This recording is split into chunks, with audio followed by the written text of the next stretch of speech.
मर्जी सब कुछ पूर्व निर्धारित है, तो किसी व्यक्ति द्वारा प्रारंभ में गलत कर्म और किसी के द्वारा सही कर्म क्यों किए जाते मनुष्य शरीर में पूर्व निर्धारित सुख और दुख है, कर्म नहीं।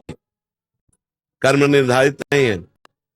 जो हमने पूर्व में पाप कर्म किए और जो पूर्व में पुण्य कर्म किए, उसके मिश्रण से हमारे शरीर की रचना हुई। तो हमको कभी पाप का फल दुख मिलेगा, कभी पुण्य का फल सुख मिलेगा। लेकिन नवीन जो कर्म हो रहे हैं वो पूर्व प्रारब्ध से नहीं हो रहे, वो हमारी बुद्धि की मलिनता से हो रहे हैं, हमारे मन की चंचलता से हो रहे हैं। इनको पुनः आगे चलकर भोगना पड़ेगा।